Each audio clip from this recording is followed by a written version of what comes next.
Our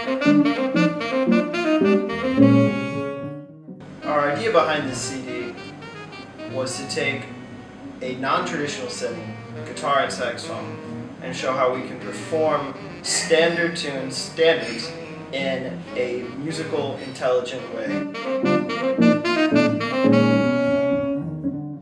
I got my start initially in Indianapolis, Indiana, playing jam sessions, playing just random gigs during my undergrad. After that, I moved to Tampa, Florida.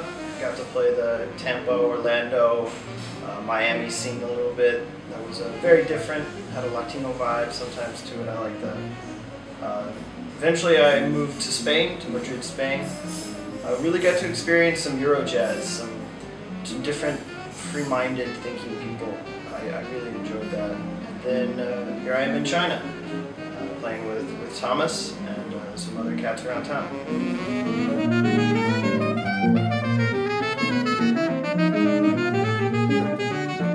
I grew up in Holland. I started playing guitar fairly late. I think I was 18 when I learned my first scale. I started studying psychology, and while I was studying psychology, I was studying jazz in the evenings. But I was always kind of a little bit too old to join the kids in the jam sessions, things like that. But I was working hard secretly. While studying psychology, I moved to Germany 2 times, and I lived in South Korea. Over there I got some more jazz time, some new teachers, some new bands. I enjoyed a big band in South Korea. That was all a lot of fun. But in China, really, when I came to China, I was finished, graduated psychology, and I could spend all my time here on playing music. Found a lot of good people to play with, and I had a lot of time. So there we are, now I play with him all the time here in China, and it's great.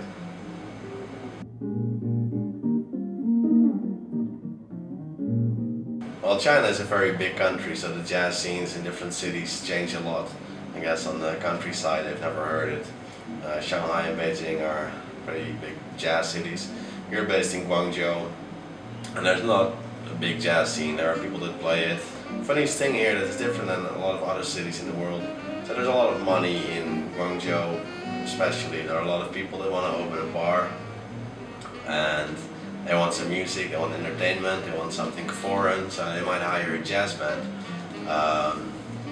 So there are almost more gigs than musicians to fill all those gigs. So playing wise, it's fabulous. You can play 7 nights a week. The rent is very cheap, so you got time to practice, you don't need a day job, and you get to play as much as you want.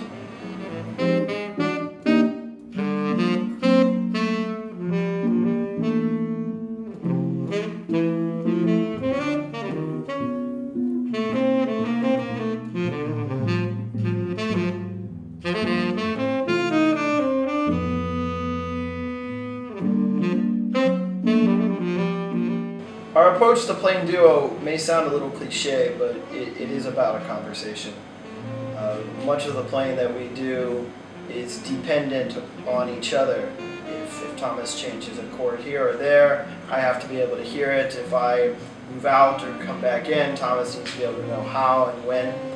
And with Thomas, it's fun because he does play the bass roll, the time roll, and the chordal roll. So he has a lot more control about how I react than a traditional band.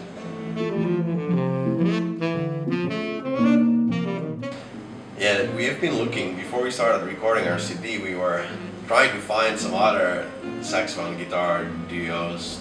Kenny Burrell is a nice one with John Coltrane, but it's a ballad. But I feel that a lot of guitar players don't enjoy comping a lot. They like to play flashy solos, they like to play nice lines, but hardly any guitar player will say, yeah, I walk the bass and that's what I do really well. Or, you know, they might end up playing solo, just like Joe Pass. But it's pretty hard, and you gotta be focused, but you gotta have the right idea about it. I like comping, and there are not a lot of guitar players that explore that a lot. But here in China, with not too many people around, with not too many good drummers, bass players, this is a very fun solution. I have to agree about his comping, is the way he comps and the way that he enjoys finding motion within chords and how to get from A to B. As a saxophone player, listening to his harmonies is very pleasurable. I love it. But why there are not many duo CDs, I think it's just hard to make it sound good. The guitar player's got to play pretty much in. There are not a lot of options, so the options you have, you gotta milk them. You gotta use them. You gotta, for each tune on the CD, you gotta try to have a different vibe with two very limited instruments. On a piano, for example, you can walk the bass with your left hand and play solo with the right hand.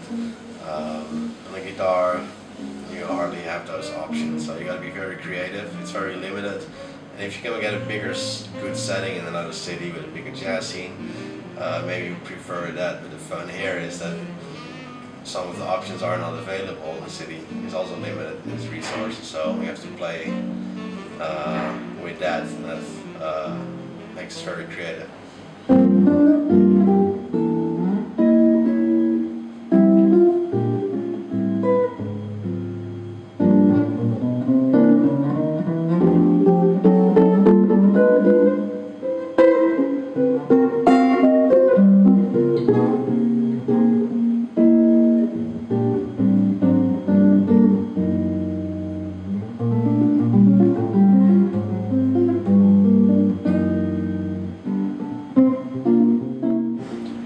Recorded at the Village Studio here in Guangzhou.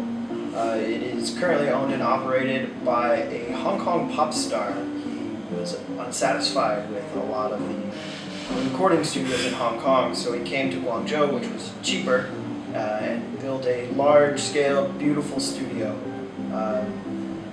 The way we went about recording it was Thomas and I played the songs, the 8 or 10 songs on the recording, for months, for 3 or 4 months before we decided to record. We decided what tunes we were going to play, and on every gig we played those tunes. In the studio, we tried to go about it about the same way. We just performed as if we were playing live. And the isolation is great, the microphone setup was great. I was very pleased with the recording studio there and how we performed.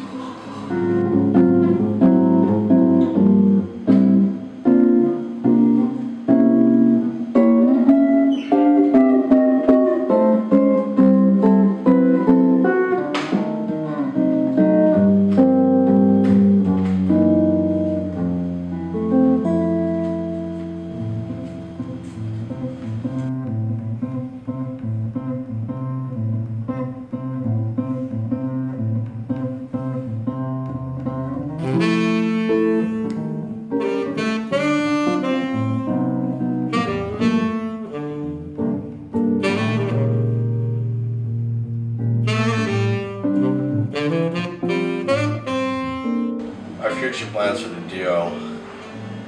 Now that we have recorded our CD here in Guangzhou, I think it's time to explore China, Asia. It's a good excuse for a nice little travel, do a little tour, visit some jazz clubs in other places in Asia. Japan might be great, Thailand, most of those places are good. So we want to tour, we want to show what we do. On a tour we also like to play with some bigger bands to make a flashier show. With the duo thing is a special thing that deserves some attention. People could buy the CD, it's nice to listen at home. We like to tour and keep on playing together, of course, but a little tour, very well.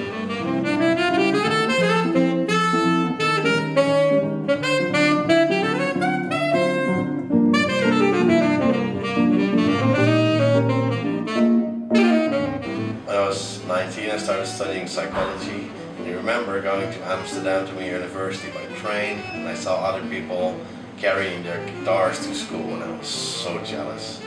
I thought, wow, that must be the coolest school ever.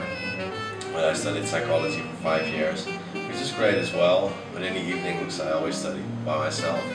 The most influential lessons I had were from a Dutch guy called an old saxophone player.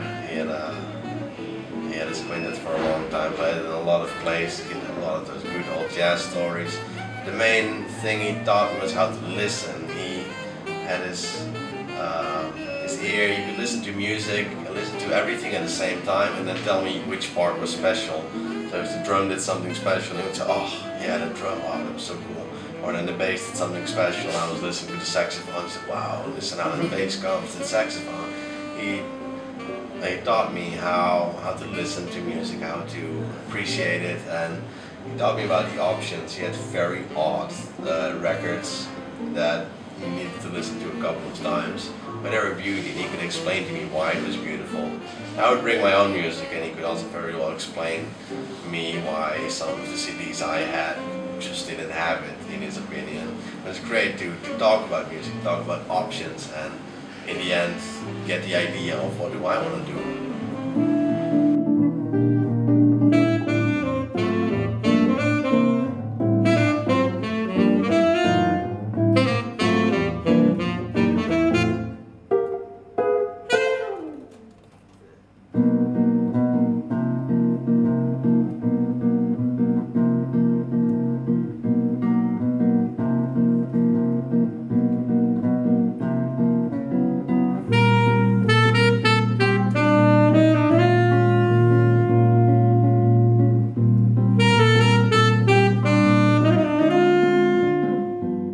I started playing saxophone about age 9. I eventually went to Butler University in Indianapolis, Indiana, and studied with saxophonist Matt Pivick. There I was exposed to many great players in the Indianapolis jazz scene. Going to jam sessions, having my butt whooped a little bit by certain players in town was always life-changing. I learned a lot of lessons that way, mostly the hard way, but it helped make who I am as a player today. I then did my graduate studies at the University of South Florida in Tampa. I later then went to Madrid, Spain at the Escuela de Música Creativa and studied composition and a little piano. All three of the places that I have studied have influenced me greatly and changed who I am, and I wouldn't have it any other way.